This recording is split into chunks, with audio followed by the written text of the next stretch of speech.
Muy buenas tardes. Me alegra verles acá para comenzar el Santo Sábado. Gloria a Dios. Es un refrigerio. Podemos retirarnos de todo lo nuestro para dedicar 100% de nuestro tiempo al Señor. Gloria a Dios por eso. Queremos esta noche estudiar dos temas, si es que ustedes lo pueden soportar. Pero en realidad no hay que pensar que mañana vamos al trabajo. Así que podemos tener una vigilia. Vamos a comenzar con una oración. Y quiero agradecer por la música, la linda música que hemos tenido en esta noche. Y vamos a tener más después del primer tema. Vamos a inclinar nuestros rostros para orar. Querido Padre, qué gran privilegio es llamarte Padre. El mejor Padre del universo. El Padre que no nos falla, el Padre que vela por nosotros. Pedimos, querido Padre Celestial, que en este culto te hagas presente por medio del Espíritu Santo. Abre mentes para que podamos comprender lo que vamos a estudiar. Siémbralo en nuestro corazón y capacítanos, Señor, para vivir de día en día conforme a tu santa voluntad. No para ganar la salvación, sino como el fruto que tú produces en nuestra vida. Te lo imploramos en el nombre y por los méritos de Cristo, nuestro amante Salvador. Amén. Quiero comenzar con una pregunta. Esa pregunta también la hice anoche, pero quiero comenzar esta noche con la misma pregunta. ¿Qué distingue al verdadero Dios de todos los falsos pretendientes? A veces pensamos que es el hecho de que Dios es el creador.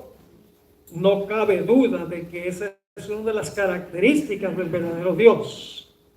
Pero la Biblia nos da otra característica que distingue al verdadero Dios de todos los que profesan ser Dios, pero no lo son. La respuesta a esta pregunta la encontramos en Isaías, el capítulo 46 y los versículos 9 al 11. Les invito a ir conmigo allí. Isaías 46 y el versículo 9 hasta el versículo 11 será nuestro versículo central en nuestro estudio de esta noche. Dice así, aquí está hablando Dios: acordaos de las cosas pasadas desde los tiempos antiguos, porque yo soy Dios y no hay otro Dios, y nada hay semejante a mí. Ahora voy a explicar por qué. Que anuncio lo por venir desde el principio, y desde la antigüedad lo que aún no era hecho. Que digo, mi consejo o mi plan permanecerá, y haré todo lo que quiero. Que llamo desde el oriente al ave, y de la tierra lejana al varón de mi consejo. Yo hablé y lo haré venir. Lo he pensado y también lo haré.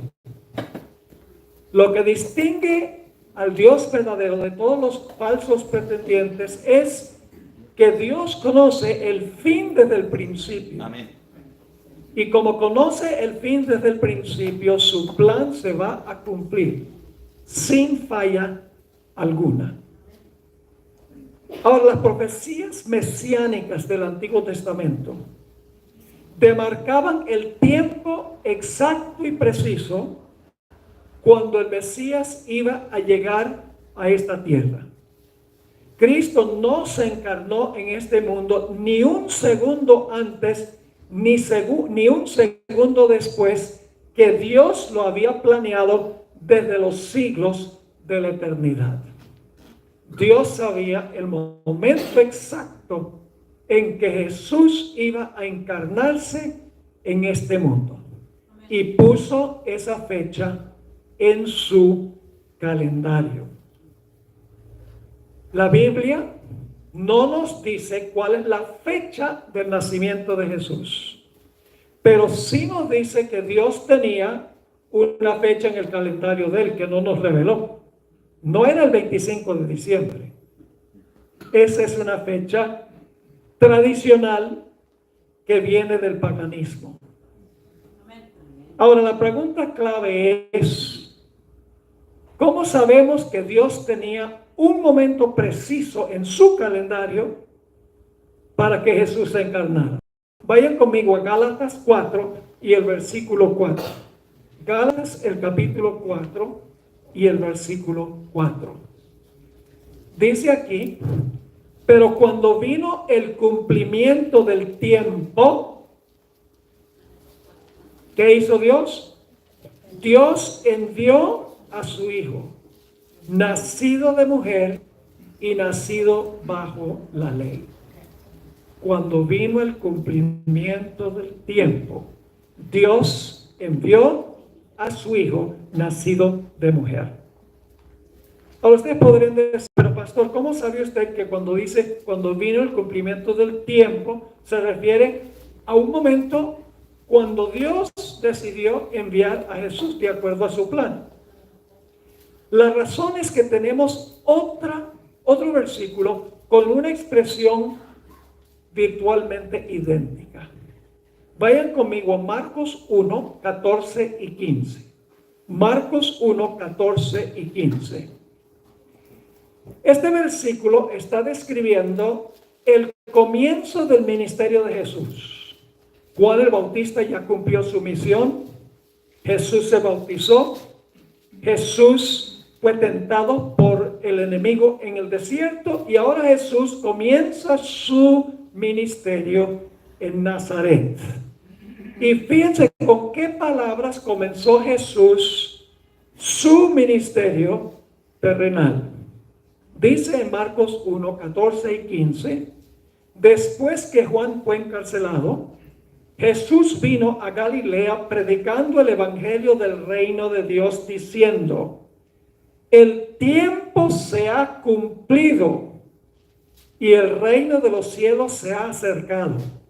Arrepentíos y creed en el evangelio. Para el nacimiento dice cuando vino el cumplimiento del tiempo.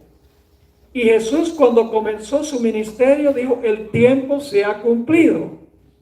¿Será que había un tiempo específico para Jesús comenzar su ministerio? Amén. La respuesta es sí. Había una profecía que se conoce como la profecía de las 70 semanas. ¿Han oído hablar de las 70 semanas? Amén.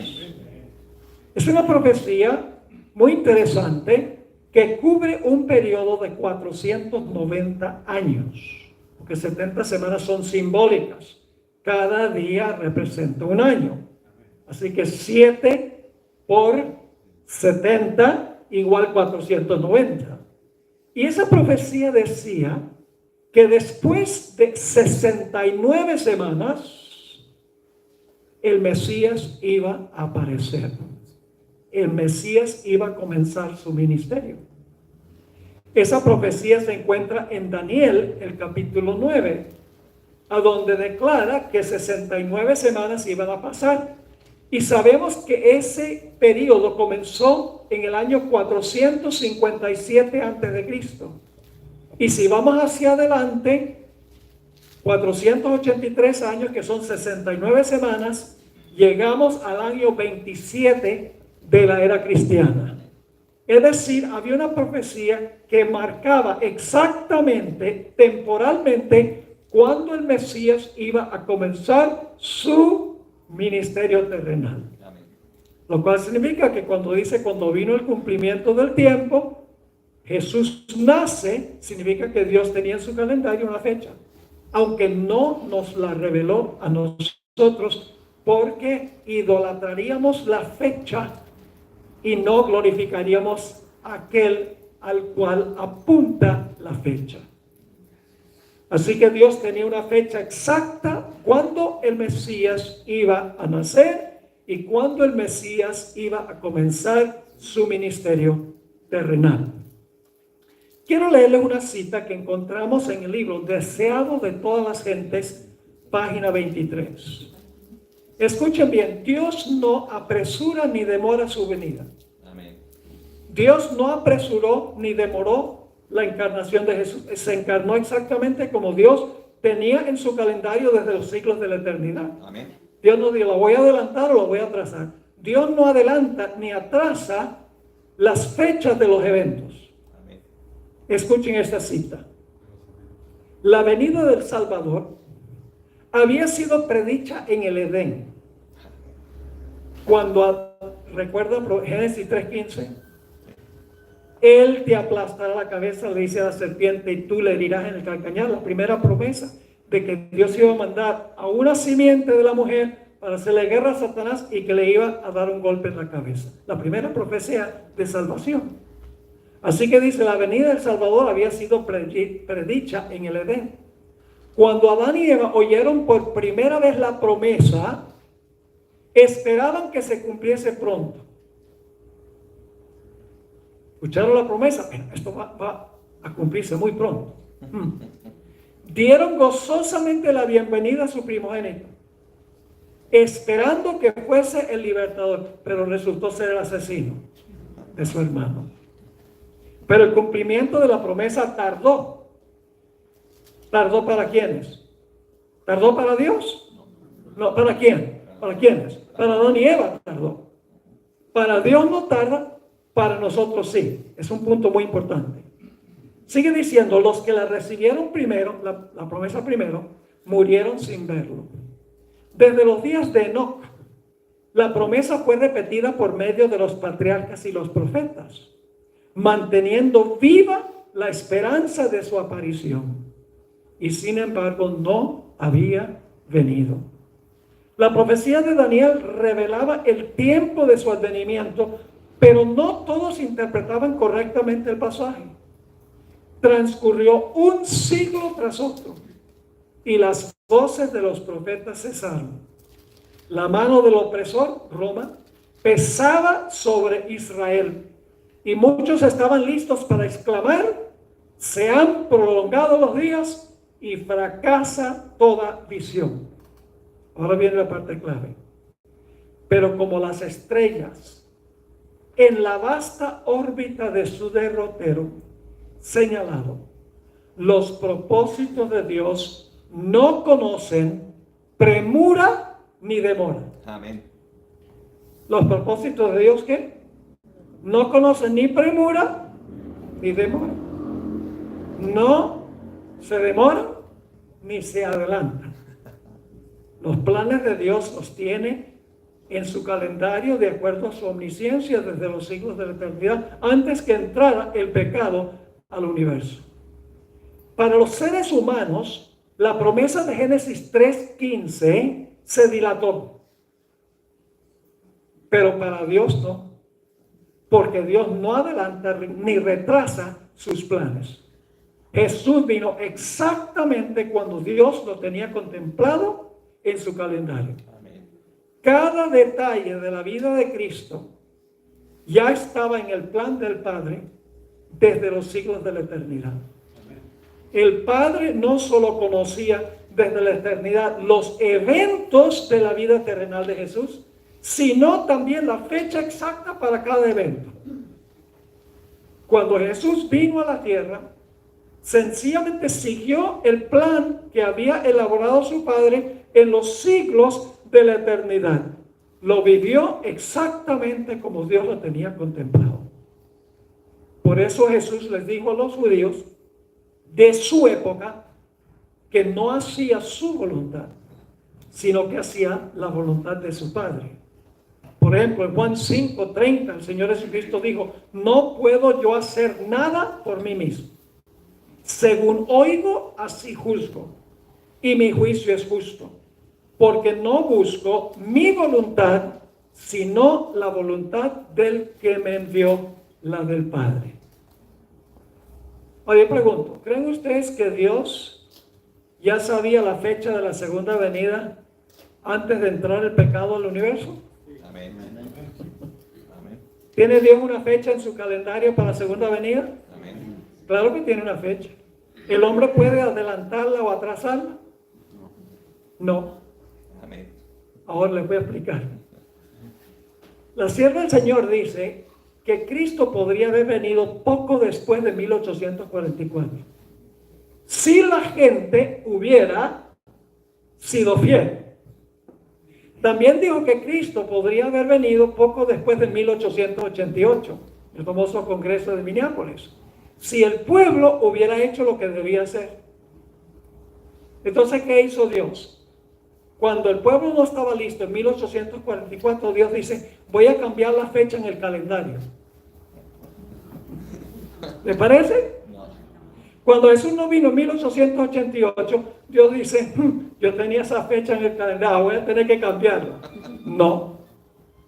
Porque Dios ya sabe, Dios es omnisciente. Escuchen bien, Dios colocó la fecha en su calendario de acuerdo a cuando Él sabía que su pueblo iba a estar listo. Amén. Él sabía que no iban a estar listos en 1844, por eso no puso esa fecha. Sabía que su pueblo no iba a estar listo después de 1888, por eso no puso esa fecha. Puso la fecha conforme a cuando Él sabía que su pueblo iba a estar listo. Para nosotros, la segunda venida ha demorado, pero no para Dios. ¿Me están entendiendo este punto? Ahora, ¿conocía Jesús todo el plan mientras estuvo en la tierra? ¿Conoció Jesús todo el plan de lo que Él iba a hacer aquí durante su ministerio? ¿Lo conocía mientras estaba en la tierra? ¿Lo conocía cuando estaba en el cielo antes de venir a la tierra? Amén. Este es el punto que queremos cubrir ahora. El Señor Jesucristo, cuando estaba en el cielo antes de encarnarse, vio todo el plan. Es decir, el Señor Jesucristo divisó exactamente todo lo que iba a pasar en su ministerio y divisó también la fecha en que cada evento iba a ocurrir. Pero escuchen bien, mientras estuvo en la tierra no tenía acceso a todo el plan. El Padre le revelaba cada día el plan para ese día. Ahora ustedes dicen, bueno, pastor, ¿cómo sabemos eso? Noten lo que dice Juan, el capítulo 9, donde se habla del ciego de nacimiento. Dice en Juan, el capítulo 9, que Jesús sabía exactamente dónde debía estar y con quién debía encontrarse y por qué. Los discípulos le preguntaron a Jesús, ¿quién pecó, este o sus padres para que naciera ciego? Y fíjense lo que respondió Jesús. No es que pecó este, ni sus padres, sino para que las obras de Dios se manifestasen en él. Este hombre nació para este momento, para encontrarse conmigo. Tremendo eso. Dice ese pastor, ¿cómo sabía Jesús cada día dónde debía ir, con quién se iba a encontrar, qué debía decir y la fecha exacta cuando iba a ocurrir? Repito, porque el Padre le revelaba esa información cada día. Jesús, mientras estuvo aquí, no tenía acceso a todo el plan. Porque si hubiera tenido acceso a todo el plan, su prueba no hubiera sido real. Pero su prueba fue real. Porque él no conocía todo el plan. Por eso en el Getsemaní él clamó, Padre, si puede pasar esta copa de mí. En el deseo de toda la gente dice que pensaba que la separación iba a ser eterna. Si tenía acceso a todo el plan, él hubiera sabido que iba a vencer. Su prueba fue real. ¿Cómo sabía Jesús exactamente cuándo, dónde y con quién y qué debía hacer? 5 maneras. Número 1, tenía una vida íntima de oración con el Padre. Número 2, Conocía las escrituras del Antiguo Testamento al derecho y al revés. Número 3, era cuidadoso observador de las ceremonias del templo que apuntaban hacia él. 4, prestó atención a los eventos providenciales de cada día. Y último, tenía una comunión íntima con la naturaleza, el segundo libro de Dios. Por eso muchas de sus parábolas se basaban en la naturaleza. Muchas lecciones espirituales. Jesús estaba conectado con su Padre. Por eso cada día el Padre le revelaba qué debía decir, con quién se iba a encontrar, el plan para ese día. Ahora ustedes estarán pensando, ¿acaso en la Biblia hay más evidencia de eso? Hay mucha evidencia. Recuerden que Jesús muchas veces durante su ministerio dijo: aún no ha llegado mi hora. ¿Lo han leído? Aún no ha llegado mi tiempo. Aún no ha llegado mi hora. ¿Qué quiso decir Jesús cuando dijo eso en repetidas ocasiones? Pero vamos a examinar varios ejemplos del Evangelio según San Juan, primordialmente, a donde Jesús dice: todavía no ha llegado mi hora. Juan 2 y el versículo 4. Juan 2, 4. Jesús está en las bodas de Caná. Se acaba el vino. Y la mamá de Jesús viene, María viene y le dice: se acabó el vino. Y fíjense lo que le dijo Jesús a su madre. Juan 2, 4. ¿Qué tienes conmigo, mujer? Aún no ha venido mi hora. Interesante respuesta. Aún no ha venido mi hora. En Juan 7, versículo 6 y el versículo 8, encontramos que los hermanos incrédulos de Jesús, porque él tenía hermanos incrédulos, trataron de convencer a Jesús de que fuera a la fiesta de tabernáculos en Jerusalén. Y fíjense lo que les dijo Jesús en Juan 7, versículo 6. Mi tiempo aún no ha llegado o venido, mas vuestro tiempo está presto. Le dice: subid vosotros a la fiesta, yo no subo todavía a esa fiesta. Sí fue, pero no cuando ellos le dijeron, porque no era el momento en el plan de Dios. Porque si Jesús hubiera ido para que todo el mundo lo viera, se hubiera formado un alboroto. Así que fue en secreto. El Padre le reveló: no es el momento, no dejes que tus hermanos te convenzas de que vayas ahora. Así que dice: subid vosotros a la fiesta, yo no subo todavía a esa fiesta, porque mi tiempo aún no se ha cumplido. No ha llegado mi hora. Mi tiempo no se ha cumplido. Qué interesante. En otra ocasión Jesús dijo: mi Padre me envió a este mundo. Eso enojó a los que estaban escuchando, porque sabían que Jesús había reclamado que el Padre era Padre de él en un sentido muy especial. Y por lo tanto, la turba procuró arrestar a Jesús, pero no pudieron. ¿Por qué no pudieron arrestar a Jesús? Muchas veces durante su ministerio querían arrestarlo y no podían. ¿Por qué? Noten Juan 7 y el versículo 30. Entonces procuraban prenderle, pero ninguno le echó mano, porque aún no había llegado su hora. ¿Había una hora para prenderlo? ¿Había una hora para prenderlo, sí o no? Sí, no había llegado su hora en este momento todavía. En Juan 8 y el versículo 20 encontramos otra ocasión cuando trataron de arrestarlo.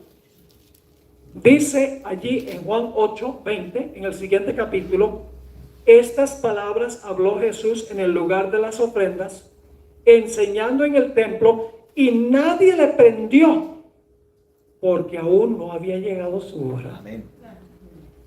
¿Había una hora precisa en que lo iban a prender? ¿Lo iban a arrestar en cierto momento, cierta hora específica? Claro que sí.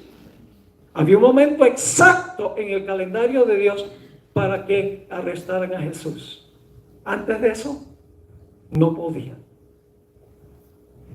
Ahora quiero que vayamos a Juan 11. Aquí es que la cosa se va a poner bien interesante. Juan 11. Este capítulo está hablando de la resurrección de Lázaro, quien había estado muerto 4 días y sepultado 4 días.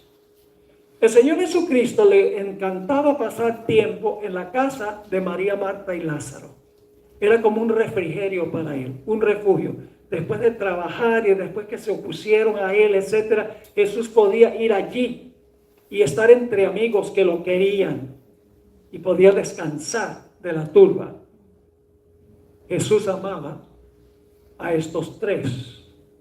Dice en Juan 11 y el versículo 5: y amaba Jesús a Marta, a su hermano y a Lázaro. Amén.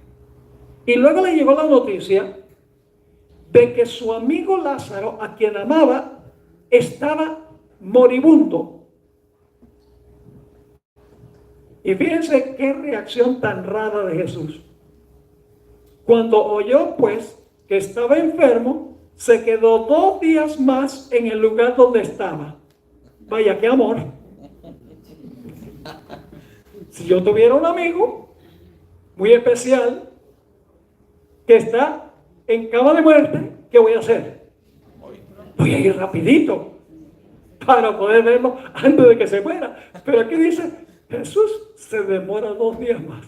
Dice, quedémonos aquí. Qué cosa tan rara. Resulta extraño que Jesús no haya ido inmediatamente. Esa hubiera sido la reacción humana, pero Jesús sabía que no era el momento de hacerlo. ¿Por qué? El Espíritu de Profecía nos da la razón. Si Jesús hubiera ido mientras Lázaro estaba enfermo, Lázaro no hubiera muerto. Porque la muerte no podía estar en la presencia del dador de la vida. Amén. Si hubiera ido Jesús, no hubiera ocurrido el milagro que comprobó que Jesús era el Mesías, el Hijo de Dios, porque podía resucitar a los muertos. Amén. Jesús había sanado a otros y había resucitado a 2 personas antes que esto, pero recién habían muerto. Y los enemigos de Jesús decían, es que no estaban muertos. Pero con Lázaro había estado muerto 4 días y la misma hermana dijo, lleve. Así que si Jesús hubiera ido antes, el dador de la vida no hubiera permitido que muriera. Y hubiera ido en contra del plan de Dios. Porque el plan de Dios era mostrar por el poder de Jesús de resucitar a Lázaro que él era el Mesías, que él era el Hijo de Dios. Y por eso no fue. En el Deseo de Adolescentes, página 486, dice esto: si Cristo hubiese estado en la pieza del enfermo, Lázaro no habría muerto. ¿Saben que la hermana White dice que a veces Jesús pasaba por un pueblo y cuando salía en el otro lado no quedaba ni un solo enfermo? Amén. Extraordinario. Porque la enfermedad no podía estar en la presencia de Jesús. Así que dice, si Cristo hubiese estado en la pieza del enfermo, Lázaro no habría muerto, porque Satanás no hubiera podido tener poder sobre él. La muerte no podría haber lanzado su dardo contra Lázaro en presencia del dador de la vida. Por lo tanto, Cristo permaneció lejos. Si le hubiese devuelto la salud cuando estaba enfermo, el milagro que llegó a ser la evidencia más positiva de su carácter divino no se habría realizado. ¿Sabía Jesús que no era el momento de ir a donde Lázaro? Claro que lo sabía. ¿Y cómo lo sabía? Porque el Padre cada día le decía lo que tenía que hacer y lo que no tenía que hacer. Y Jesús hacía la voluntad del Padre, como dijo muchas veces en el Evangelio según San Juan. Después de demorarse 2 días, Jesús le dijo a sus discípulos, Pero vamos a volver a Judea. Y los discípulos se alarmaron. Dice, maestro, versículo 7 y 8 del capítulo 11. Luego después de esto dijo a los discípulos, vamos a Judea otra vez. Le dijeron los discípulos, Rabí, ahora procuraban los judíos apedrearte y otra vez vas allá. Estaban pensando, ¿estás loco? Porque si ustedes miran en Juan 8, poco antes de esto, en Judea Jesús había dicho, antes que Abraham fuese yo soy. Y recogieron piedras para apedrearlo. Y luego en Juan 10, Jesús dijo, el Padre, yo y el Padre uno somos. Nuevamente recogieron piedras para apedrearlo en Judea. Y ahora Jesús le dice a los discípulos, volvamos a Judea. ¿Quién le dijo que volviera a Judea? ¿Quién le dijo a Jesús que volviera a Judea? ¿Era la hora de volver a Judea? Claro que era la hora de volver a Judea. Los discípulos no entendían. ¿Por qué? Y luego cuando los discípulos protestaron, Jesús hizo una declaración muy extraña. Se encuentra en el capítulo 11 y el versículo 9 y 10. Respondió Jesús, ¿no tiene el día 12 horas? Bueno, ¿y eso qué tiene que ver? Ellos dicen, ¿cómo vamos a ir a Judea? ¿Acaso el día no tiene 12 horas? Parece estar completamente desconectado, desvinculado de lo que está ocurriendo en ese momento. ¿Qué quiso decir Jesús cuando dijo, no tiene el día 12 horas? Luego añade, el que anda de día no tropieza, porque ve la luz de este mundo. Pero el que anda de noche tropieza, porque no hay luz en él. ¿Qué quiso decir Jesús con esto? Les voy a explicar y luego lo vamos a demostrar. Jesús comparó el periodo entre el comienzo de su ministerio y el fin de su ministerio con un día de 12 horas. No son 12 horas literales. Es decir, el comienzo de su ministerio es la hora número 1. Y la conclusión de su ministerio es la hora número 12. Sabemos que fueron 3 años y medio. Pero él lo comparó con un día de 12 horas. Principio de su ministerio, hora 1. Terminación de su ministerio, hora 12. Ahora, déjenme leerles aquí nuevamente la segunda parte de este versículo. ¿No tiene el día 12 horas? El que anda de día no tropieza porque ve la luz de este mundo, pero el que anda de noche tropieza porque no hay luz en él. ¿Qué significa andar de día y andar de noche? No está hablando de un día donde hay luz por 12 horas y una noche cuando hay 12 horas de noche. No está hablando de día y noche literal. Andar de día significa andar en conformidad con el plan de Dios. Andar de noche es ir en contra del plan de Dios. Él dice, mientras yo estoy siguiendo el plan del Padre, nada me puede pasar en Judea. Pero si yo llegase a contradecir el plan del Padre, mi vida estaría en peligro. Hablando de su día de 12 horas.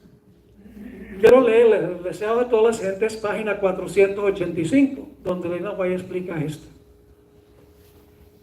Jesús dice, estoy bajo la dirección de mi Padre.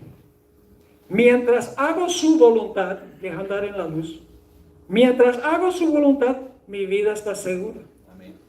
Mis 12 horas del día no han terminado todavía. Es decir, mi ministerio no ha llegado a su fin todavía. Ha empezado el último remanente de mi día, porque esto está pasando 6 meses antes de su muerte. Jesús dice, estoy en el último segmento de mi día de 12 horas. Pero mientras queda algo, porque estaba como en la hora 10, para este momento. Faltaban 6 meses. Pero mientras queda algo, estoy seguro, el que anda en la senda de su propia elección, que es andar de noche, donde Dios no le ha llamado, tropezará. Para él el día se convierte en noche y donde quiera que esté, no está seguro. ¿Están entendiendo esto o no? Es crucial. Andar de día significa andar o caminar de acuerdo al plan de Dios. Andar de noche es ir en contra del plan de Dios. Fíjense lo que dice una vez más en el deseo de todas las gentes, en la página 486. Hablando de los judíos, dice, tenían como objetivo matarlo.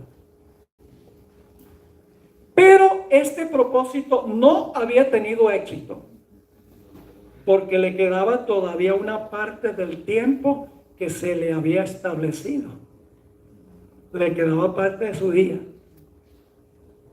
Durante ese tiempo Jesús gozaba de la custodia de los ángeles celestiales, y aún en las regiones de Judea, donde los rabinos maquinaban cómo apresarle y darle muerte, no podía sucederle mal alguno. Amén. Porque caminaba de día, conforme a la voluntad del Padre. Los discípulos no entendieron nada de lo que estaba diciendo Jesús. Porque Tomás luego dice en el versículo 16, vamos con él para que con él también muramos. No entendían ni papa. Pero Jesús entendía. Porque su Padre le revelaba cada día que debía hacer. En cada momento de su día simbólico de 12 horas. De comienzo al fin de su ministerio, él sabía exactamente qué hacer cada día. Es decir, como él seguía el plan del Padre, andaba de día. Mientras que los judíos estaban andando de noche. Ahora, hay otro pasaje que ilustra este mismo concepto. Vamos a Juan 9. Juan, el capítulo 9. Aquí nuevamente Jesús habla de día y de noche. Este es el caso que mencioné anteriormente, el ciego de nacimiento. Y dice Jesús, en el versículo 3, me es necesario hacer las obras del que me envió. ¿Qué tenía que hacer Jesús? Hacer las obras para las cuales el Padre lo envió. Entre tanto que el día dura. ¿Qué día? Su día de 12 horas. No sé si me están siguiendo, ¿no? No estamos acostumbrados a pensar de esta manera. Ese es el problema. Que un día de 12 horas, sí, está comparando su ministerio con un día de 12 horas. Y seguir la voluntad durante esos 12 horas de su ministerio significa andar en la luz. Cuando sigue la voluntad de su Padre. Así que dice Jesús, me es necesario hacer las obras del que me envió. Tengo que cumplir lo que el Padre me mandó a cumplir. Entre tanto que el día dura. Entre tanto que mi día de 12 horas dura. Y luego dice, la noche viene cuando nadie puede trabajar. Es decir, cuando mi trabajo de salvación llega a su fin, a la hora número 12, nadie puede trabajar. ¿Están entendiendo esto? Ahora, Jesús hizo las obras de su Padre mientras su día simbólico duró. Pero cuando murió en la cruz, dijo, consumado es decir, terminé. Mi día llegó a su fin. Y le estaba hablando a su Padre. Jesús había dicho, me es necesario hacer las obras del que me envió mientras el día dura. Cuando llega su día al final y dice, consumado es, dice, ya terminé tus obras. Mi día de 12 horas llegó a su fin. Piensa en Juan 4:34. Juan 4 y el versículo 34.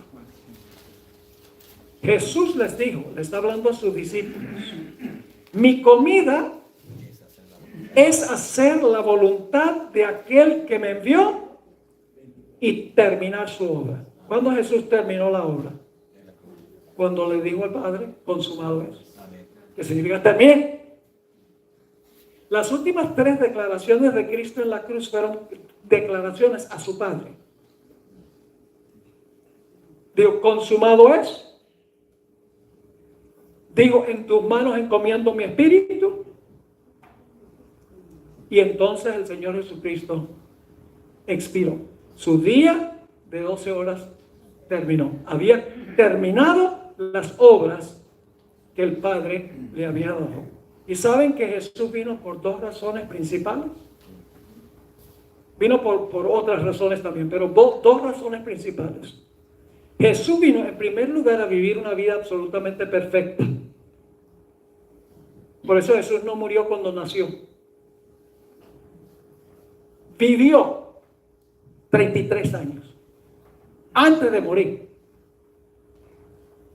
Yo pregunto, cuando se sacrificaba un cordero, ¿qué clase de cordero tenía que ser? Perfecto, sin mancha. Perfecto, sin mancha. Amén. La vida sin pecado de Jesús es la parte de su vida perfecta como el cordero perfecto.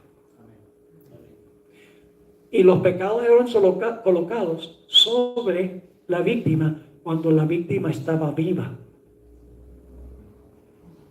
Los pecados del mundo fueron colocados sobre Jesús en el Getsemaní. Amén. Mientras estaba vivo. No es que murió y luego le coloca los pecados. No, le coloca los pecados y luego muere. Pero para que su sacrificio fuera aceptado, tenía que vivir una vida sin mancha, como el cordero no tenía mancha. Amén. De eso vamos a hablar mañana, Dios mediante. Vamos a hablar del santuario. Los 7 pasos de Cristo a través del santuario. Para todos los cristianos, la salvación es un evento, pero para nosotros es un proceso. Los cristianos dicen, la cruz, eso es todo. La salvación no es un evento, la salvación es un proceso. Y es un proceso que dura milenios. Así que no se pierdan ese episodio mañana. Vamos a hablar de la doctrina que distingue a la iglesia adventista de todas las demás iglesias. Es la única iglesia que tiene el concepto correcto del santuario. Y eso no lo digo con arrogancia, sencillamente lo digo porque es verdad. Ahora, hay algo muy interesante. El Señor Jesucristo ya durante la última semana dicho sea de paso, Jesús tiene que vivir su vida perfecta y luego en el Getsemaní y en la cruz el Padre colocó los pecados sobre él, luego murió. Tenía que vivir una vida perfecta y tenía que cargar el pecado. Amén. ¿Por qué?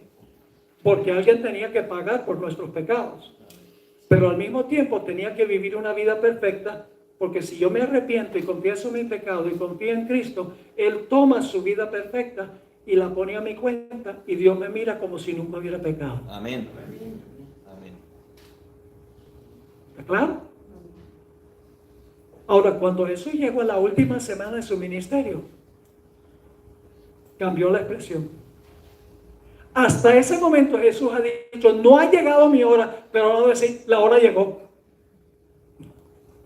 ¿Qué quiso decir Jesús cuando dijo, mi hora no ha llegado? Está diciendo, no ha llegado la hora 12.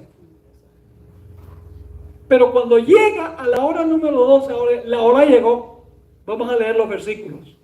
Juan 12, versículo 23 y luego el versículo 27. Juan 12, todas estas citas son la última semana, cuando está por concluir la hora número 12 de su día. Vienen unos griegos a Jesús que quieren una entrevista. Felipe y Andrés vienen. Hay unos griegos que quieren hablar contigo. Miren lo que dice Jesús. Jesús les respondió: ha llegado la hora para que el Hijo del Hombre sea glorificado. Ahora está turbada mi alma. ¿Y qué diré? Padre, sálvame de esta hora, mas para esto he llegado a esta hora. Está hablando de la hora número 12. Note lo que dice en Juan 13:1. Aquí Jesús está casi por celebrar la Pascua, jueves en la noche. Y fíjense lo que dice. Antes de la fiesta de la Pascua, sabiendo Jesús que su hora había llegado. Hasta este momento dice, no ha llegado. Ahora dice, llegó. Para que pasase de este mundo al Padre, como había amado a los suyos que estaban en el mundo, los amó hasta el fin. En camino al Getsemaní, el Señor Jesucristo, orando a su Padre, esa linda oración de Juan 17, dice en Juan 17:1, hablando a su Padre, estas cosas habló Jesús y levantando los ojos al cielo dijo, Padre, la hora ha llegado. Glorifica a tu Hijo para que también tu Hijo te glorifique a ti. Y justo antes de que arrestaran a Jesús, ya la guardia del templo estaba en camino. Mateo 26:45. Mateo 26 y el versículo 45. Jesús está con sus discípulos. Dice, entonces vino a sus discípulos y les dijo, dormid ya y descansad. He aquí, ha llegado la hora. Y el Hijo del Hombre es entregado en manos de pecadores. ¿Ahora podían arrestarlo? ¿Podían arrestarlo ahora? Sí. ¿Por qué lo podían arrestar ahora? Porque su hora 12 había llegado. ¿Tenía Dios un calendario para Jesús? Amén. ¿Cuándo debía ser? ¿Qué debía ser? ¿Con quién se debe encontrar? ¿Tenía eso en el calendario el Padre? Amén. ¿Le revelaba cada día a Jesús? Claro que le revelaba. ¿Y qué hacía Jesús? Obedecía porque andaba en la luz. Y saben que ahora, cuando Jesús muriera en la cruz, cuando vino la hora de su pasión, ahora era el tiempo de las tinieblas. Porque dice en Lucas 22:53, Jesús dice, habiendo estado con vosotros cada día en el templo, está hablando a los que vienen a arrestarlo, no extendisteis las manos contra mí, es decir, todas las veces que estuve disponible y no me arrestaron, mas esta es vuestra hora y la potestad de las tinieblas. ¿Están entendiendo esto? Extraordinario. Ahora, recuerden que yo les mencioné que cuando Jesús estaba en el cielo vio todo el plan. Todito de comienzo a fin. Él sabía todo lo que iba a ocurrir durante su ministerio. Cada detalle, cada persona con quien se iba a encontrar, cada palabra que iba a hablar, ya está en el plan. Y él y el Padre vieron el plan. Y ustedes dicen, ¿dónde está eso? Piensa esta cita excepcional del deseado de todas las gentes. Página 121. Es una cita extraordinaria. La hermana va a explicar lo que significa aún no ha llegado mi hora. Dice, las palabras aún no ha venido mi hora indican que todo acto de la vida terrenal de Cristo, ¿cuántos actos?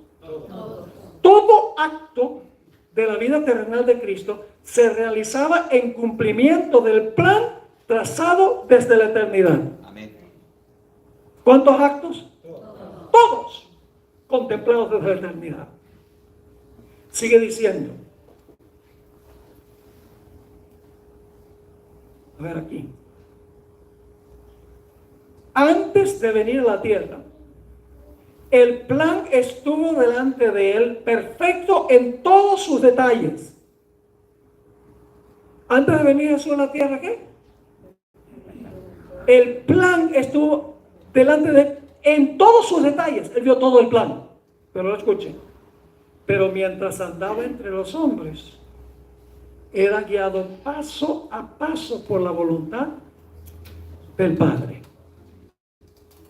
En el momento señalado, es decir, en el momento que Dios tenía su plan, no vacilaba en obrar. Con la misma sumisión, esperaba hasta que llegase el tiempo. Jesús no hacía nada sin que llegara el momento, porque el Padre le revelaba cuándo debía actuar. Tremendo.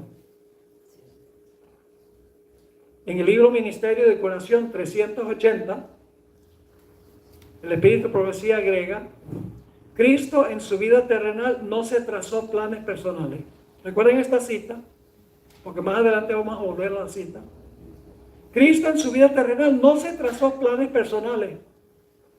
Aceptó los planes de Dios para él. Y día tras día el Padre se los revelaba.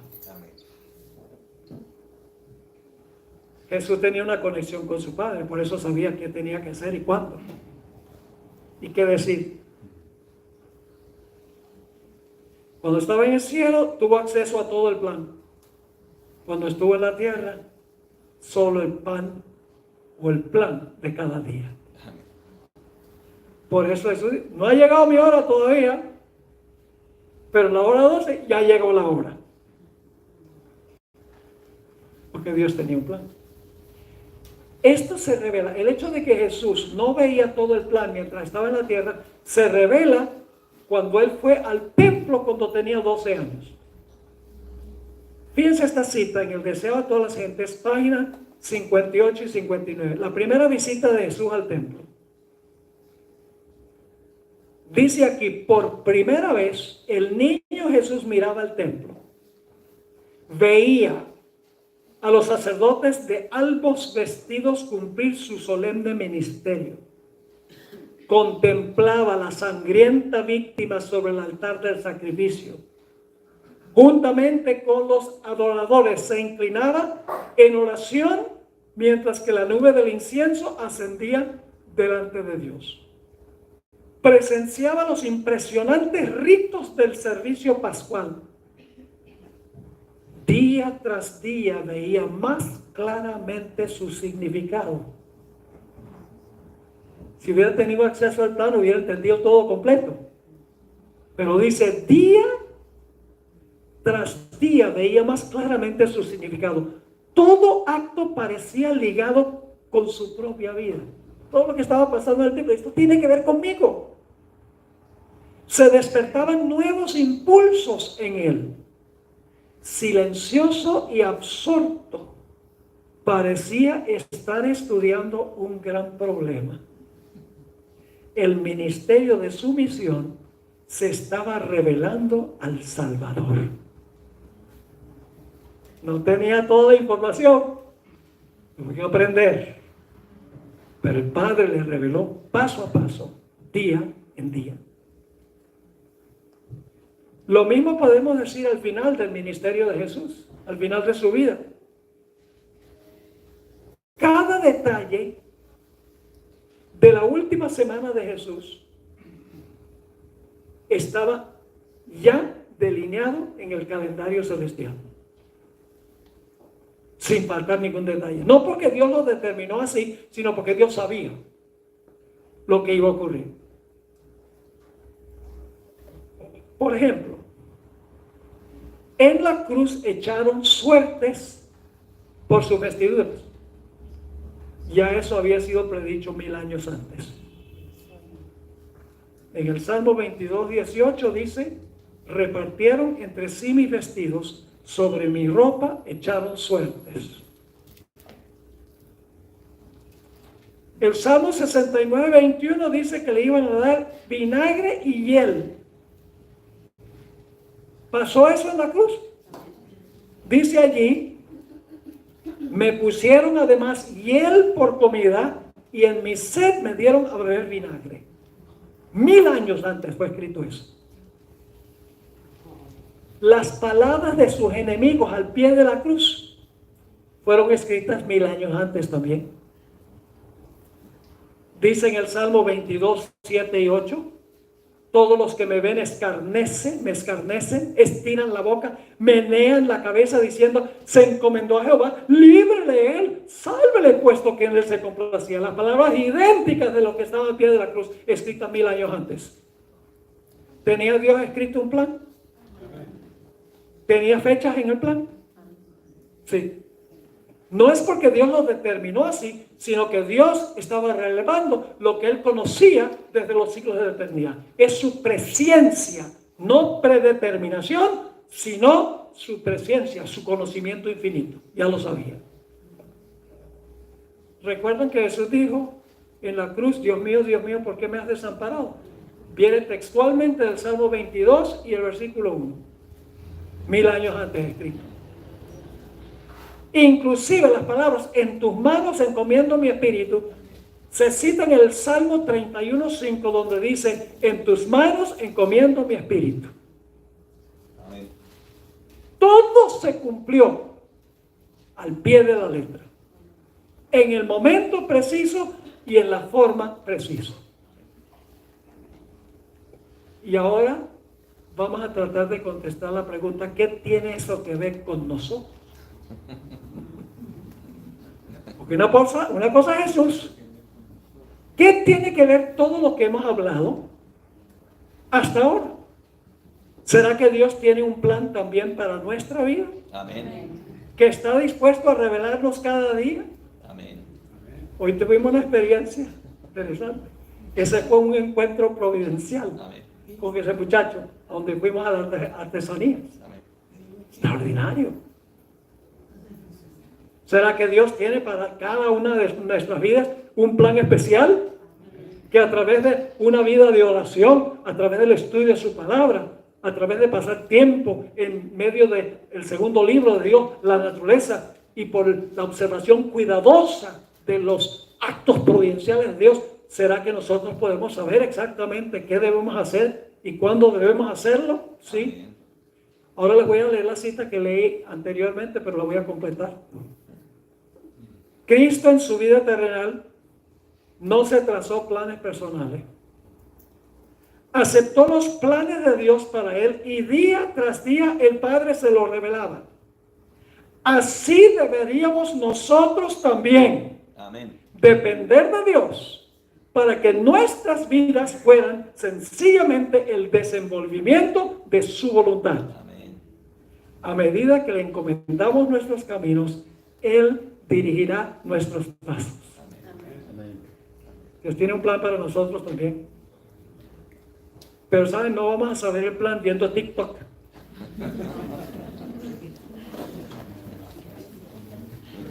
Ni yendo al cine. Ni escuchando música mundana. Eso es andar en las tinieblas. Amén. La noche. Andar de día significa andar en los caminos de Dios. Amén. Y luego la cita sigue. Son muchos los que al idear planes para un brillante porvenir fracasan completamente. Dejad que Dios haga planes para vosotros. Amén. Como niños, confiad en la dirección de aquel que guarda los pies de sus santos. Y ahora viene esta parte bien conocida. Dios no guía jamás a sus hijos de otro modo que el que ellos mismos escogerían si pudieran ver el fin desde el principio y discernir la gloria del designio que cumplen como colaboradores con Dios. Si nosotros pudiéramos ver el fin desde el principio, nosotros no escogeríamos ningún otro camino que el que escoge Dios para nosotros. Amén. Y ahora les voy a dar una ilustración de eso. La vida de José ilustra esto. La vida de José estuvo llena de altibajos, desvíos, injusticias y coincidencias. Los sucesos de la vida de José no parecían tener conexión. los eventos parecían ser absurdos. Vamos a repasar la vida de José para que ustedes se den cuenta. Dios le dio a José 2 sueños. El sueño de las espigas y el sueño del sol, la luna y las estrellas. Donde decía que el sol, la luna y las estrellas se iban a inclinar ante él.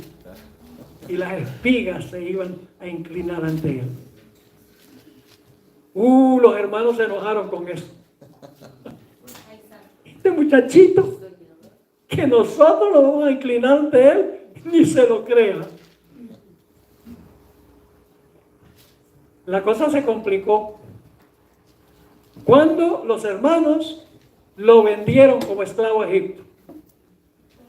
Los hermanos dijeron: adiós sueños, se va como esclavo, que nosotros nos vamos a inclinar ante él, olvídese de eso. Cuando los hermanos de José lo vendieron como esclavo, José no tenía ni la menor idea cómo se iban a cumplir sus sueños, porque ahora es esclavo. Pero la sierva de Dios dice que en camino a Egipto él se propuso de que él iba a colaborar con el plan de Dios. No entendía, porque era un buen muchachito. No entendía por qué, si era consagrado a Dios, Dios había permitido que eso sucediera. No lo entendía en ese momento. Pero se propuso de que iba a ser fiel a Dios donde quiera que estuviera. Amén. Cuando llegó a Egipto, paró en la casa de Potifar. ¿Saben por qué? Porque tenía que aprender administración. Porque Dios tenía un programa, un plan administrativo muy grande para él en Egipto. Y dice que llegó a ser tan buen administrador que Potifar no se preocupaba sino por la comida que estaba en la mesa. Gloria a Dios. Pero luego la cosa se complicó. Y es que la esposa de Potifar acusó a José. Y este buen muchacho fiel a Dios que le dijo: no puedo pecar contra mi Dios, fue a parar a la cárcel. Para este momento hubiera sido muy fácil para José decir: ve, yo me consagro a Dios y mira lo que me viene. Primero me venden a Egipto, luego soy fiel en la administración de la casa de Potifar y voy a parar en la cárcel. ¿Qué vale servir a un Dios así? Podría haber sido fácil. Y a nosotros nos pasa cuando vienen cosas a nuestra vida. ¿Sí o no? Termina en la cárcel. No entendía por qué, pero se había propuesto de que iba a colaborar con el plan de Dios. En la cárcel, José pulió su capacidad administrativa y llegó a ser tan buen prisionero que el encargado de la cárcel le delegó toda la responsabilidad de supervisar la cárcel. Porque Dios tenía un plan mucho más grande de administración que la cárcel y la casa de Potifar. Era necesario que parara en la cárcel porque tenía que conocer a un panadero y un copero. ¿Quién está dirigiendo esto? Dios, que conoce el fin desde el principio. Dios está dirigiendo esto. Paso a paso. Así que conoce allí en la cárcel al panadero y al copero de Faraón. Le dice al panadero: tus días están contados. Y le dice al copero: tú vas a servir el vino nuevamente del rey. ¿Saben qué hacía un copero? El copero se saboreaba el vino antes que se lo saboreara el rey, por si acaso tenía veneno. Imagínense ese trabajito.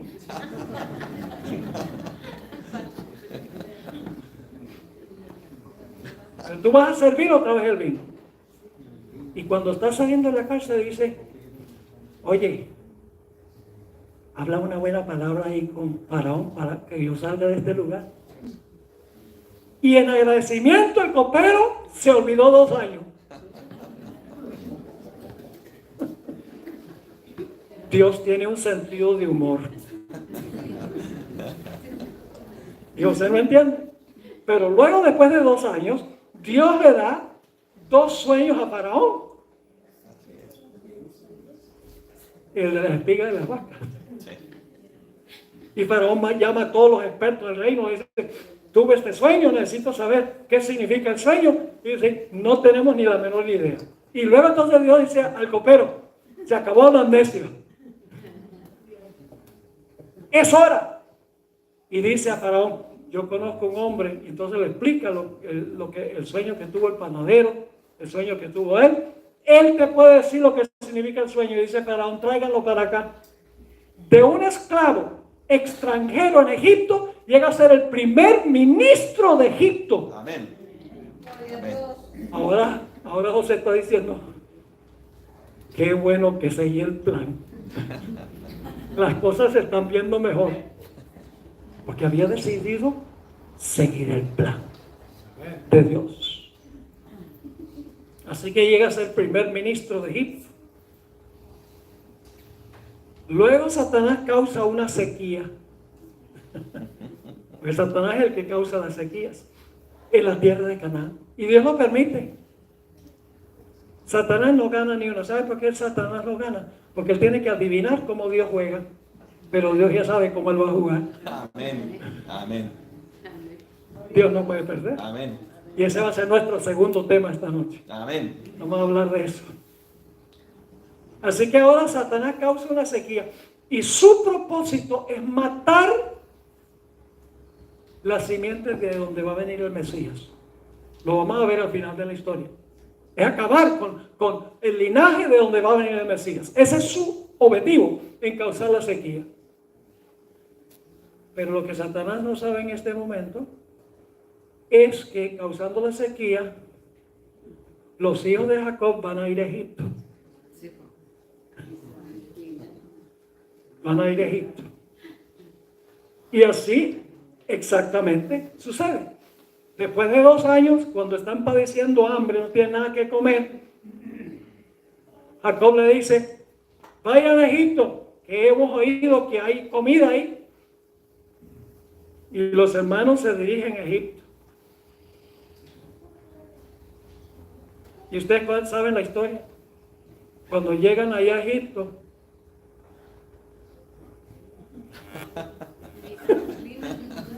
Se cumplió el sueño. se inclinan ante José. Y José dice, se están cumpliendo los sueños. Amén. Se están cumpliendo los sueños. Y al final, voy a cortar la historia porque hay muchos otros actos providenciales. Al final de la historia, los hermanos de José dicen, ay José, perdona, no deberíamos haber hecho eso. ¿Sabes lo que dice José? 3 veces dice lo mismo. Génesis 45, 5 al 8. Vayan conmigo, Génesis 45, 5 al 8.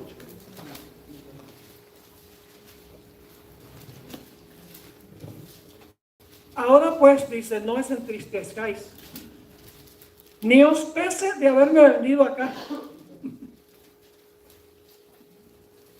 Porque para preservación de vida me envió Dios delante de vosotros. Amén. Dios me mandó para acá. Esa es la primera vez.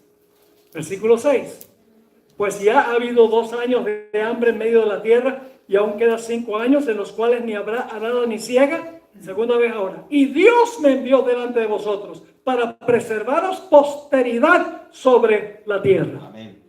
Y para daros vida por medio de gran liberación. Amén. Ahora es la tercera vez. Así pues, no me enviasteis acá vosotros, sino Dios, que me ha puesto por padre de Faraón y por señor de toda su casa y por gobernador en toda la tierra de Egipto. Ahora piense qué interesante este detalle. Dios le había dicho a Abraham que el pueblo de Israel iba a ser llevado a una nación que no era la de ellos. Y que ahí iban a llegar a ser esclavos y van a estar 430 años. Esa profecía se encuentra en Génesis 15. Ahora, Satanás no sabía a dónde era esa nación. Porque Dios no le dijo a Abraham cuál era la nación. A propósito. Le dijo, van a ir a una nación donde van a estar 400 años y van a ser esclavos. Y después de eso yo los voy a librar.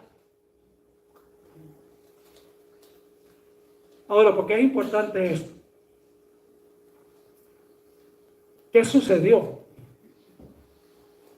Dios, al mandar a José a Egipto, y luego después Jacob y su familia a Egipto, estaban preparando el camino para el cumplimiento de la profecía de los 430 años. Amén. Satanás no sabía que mandando a José a Egipto, vendiéndolo como esclavo, se iba a cumplir la profecía de Génesis 15.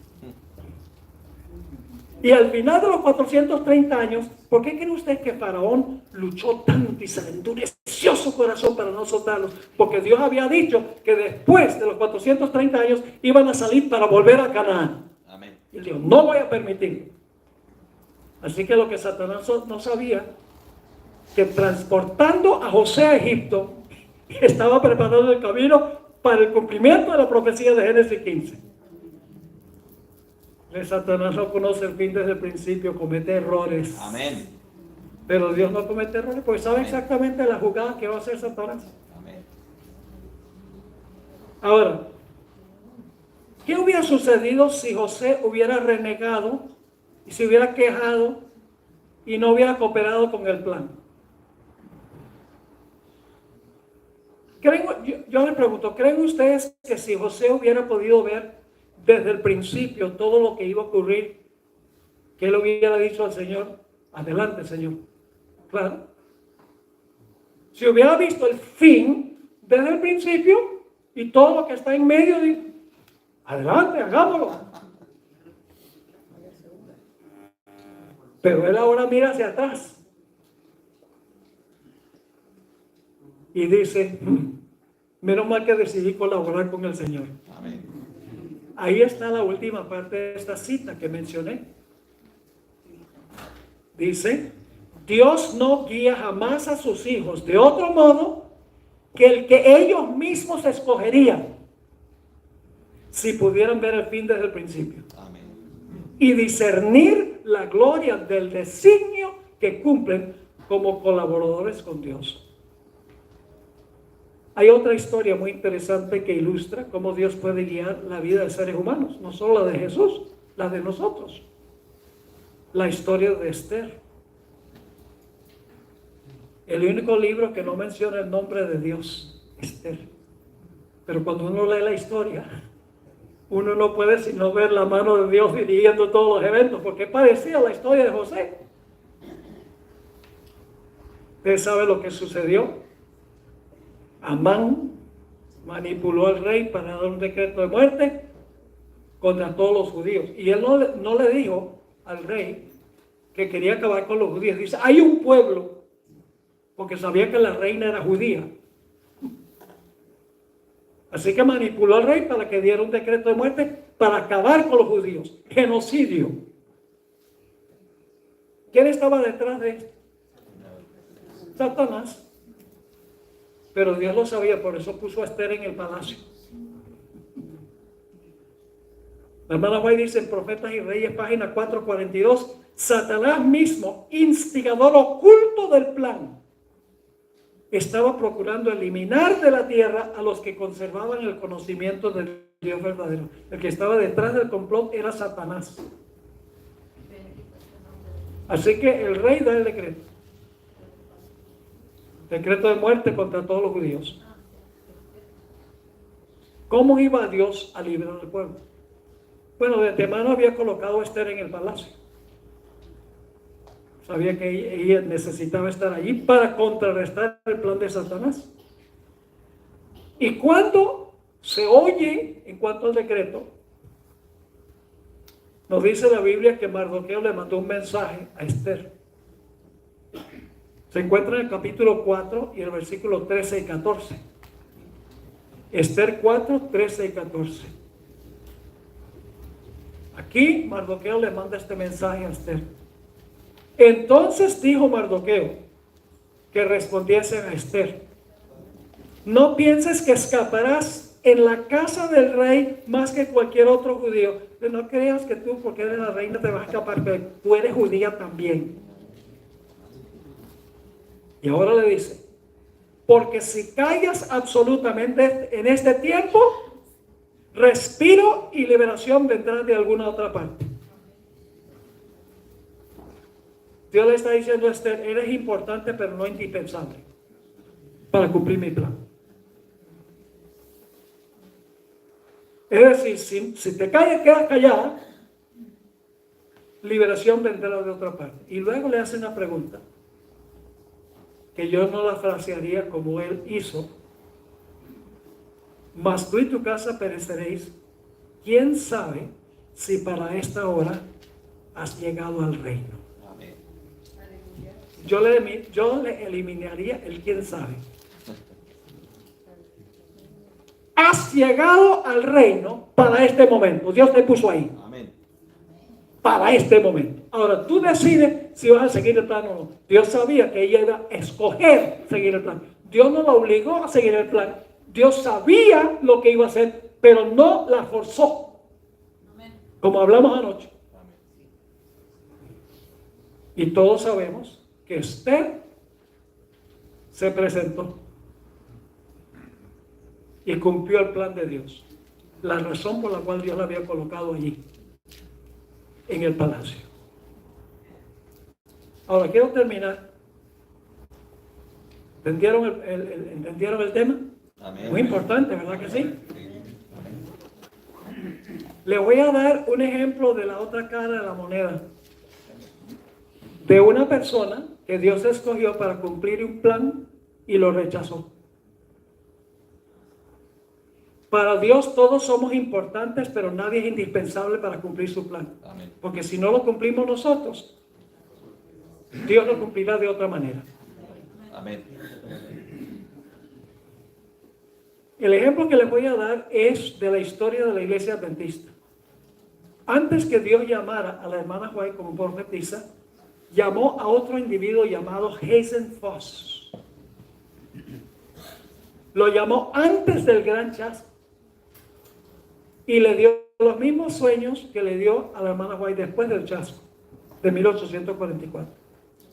Y Dios le dijo a Hazen Foss, revélale a todos lo que yo te mostré. Y Hazen Foss dijo, no lo voy a hacer porque los que se proclaman profetas hoy en día se burlan de ellos, los maltratan, no lo voy a hacer. Rehusó obedecer la voz de Dios.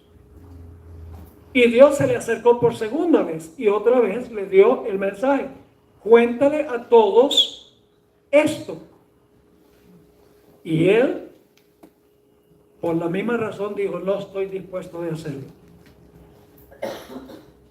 Él mismo, dicho sea paso, esto está en la carta 37, 1890. Él dijo que cuando la segunda vez dijo que no estaba dispuesto a hacerlo, de cumplir el plan de Dios, dice, y oí una voz que me dijo, has contristado al Espíritu del Señor.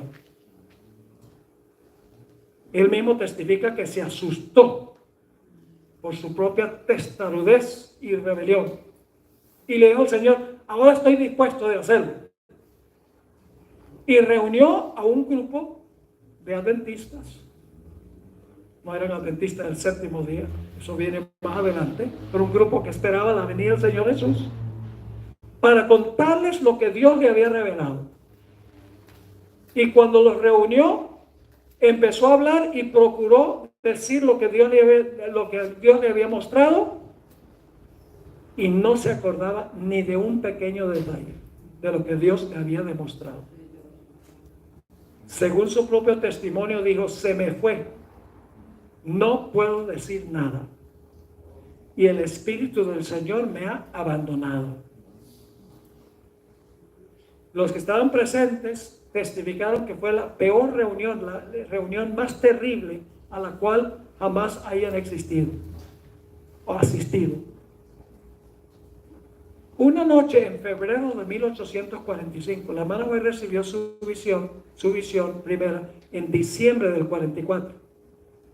En febrero de 1845, solamente 2 meses después, Elena White dio una charla en la ciudad de Portland, Maine, que era el noreste de los Estados Unidos. Próximo mes, Dios mediante, tengo una invitación para estar allá, el extremo nororiental del estado de Maine. Ella dio una charla allí en la capilla y no sabía que Hazen Foss estaba afuera de la puerta escuchando lo que ella estaba diciendo. La próxima mañana, Hazen Foss pidió una entrevista con Elena White. Y aquí voy a leer lo que él le dijo a Elena White. Le dijo: yo no estuve adentro anoche, pero estuve escuchando desde afuera. Y luego dijo: yo me enorgullecí y no comprendí la razón del chasco. Murmuré contra Dios y quería morir. Entonces vino una extraña sensación sobre mí. De ahora en adelante seré como hombre muerto a las cosas espirituales. Creo que Dios me ha quitado las visiones y te las ha dado a ti. No rehúses obedecer a Dios, pues será a riesgo de tu propia alma. Soy un hombre perdido. Tú eres la escogida de Dios. Sé fiel en desempeñar tu obra. Y la corona que yo podría haber tenido, la recibirás tú. Esa historia es triste. Importante es Hazen Foss, sí, pero no indispensable. Dios escogió a la más débil de todos los débiles para ser la mensajera al pueblo remanente de Dios. Elena White. Joven, mujer, débil, sin educación, todas las desventajas. Pero Dios la escogió porque ella escogió seguir el plan. Amén. Como yo mencioné antes, los planes de Dios no conocen ni premura ni demora. Su plan se va a cumplir, ya sea con nosotros o sin nosotros. Leo un último versículo. Y sabemos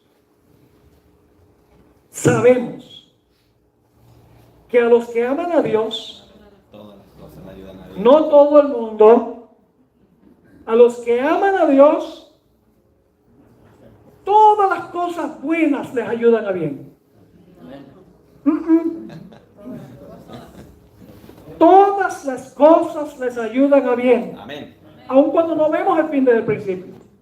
Aun cuando nos llegan problemas y dificultades y obstáculos, todas las cosas, los que aman a Dios, todas las cosas les ayudan a bien. Amén. Esto es a los que conforme a su propósito son llamados. Amén. Como Dios llamó a Esther, como Dios llamó a José. Decidieron seguir el plan. Y tenemos esas historias registradas para nuestro bien. Así que, hermanos y hermanas, dediquémonos a orar para que Dios nos revele cuál es su plan. De día en día. Estudiemos las escrituras para ver lo que está pasando en el mundo, a dónde está llevando esto, para saber qué quiere Dios que nosotros hagamos. Pasemos tiempo a solas en la naturaleza cuando podemos escuchar la voz de Dios. Amén. Y fijémonos en las oportunidades que Dios nos presenta por delante, esos actos providenciales de personas con quienes nos encontramos, Amén. para hablarle a esa persona, como sucedió hoy Amén. con ese joven. Y también más adelante con esa dama. Amén. Dios sabía que eso iba a ocurrir. Amén. Sabía que ese encuentro iba a ocurrir. Amén. Así que, hermanos y hermanas, ese es el desafío que les lanzo. Amén. Dios nos ayude a seguir el plan, como lo hizo Jesús. Ahora, no se pierdan el próximo episodio. Amén. Vamos a hablar la historia detrás del telón. Amén. La historia detrás de la historia. Y yo sé que es tarde, pero ¿qué vamos a hacer? ¿Ir a dormir? Vamos a orar y entonces vamos a tener música tiempo de receso. Entonces vamos a volver para estudiar el último tema. Padre, gracias te damos porque tú has escogido a tus fieles para cumplir tu plan. Tú podrías hacer todo, mucho mejor que nosotros. Pero tú quieres que nosotros nos desarrollemos siguiendo tu plan. Que lleguemos a confiar diariamente en ti. No importa lo que pase. Gracias por habernos escogido para cumplir tu plan. Ayúdanos, Señor, a hacerlo. No para ganar tu favor, sino porque queremos complacerte. Amén. Gracias, Padre, por escucharnos. Te lo imploramos en el nombre de Jesús. Amén.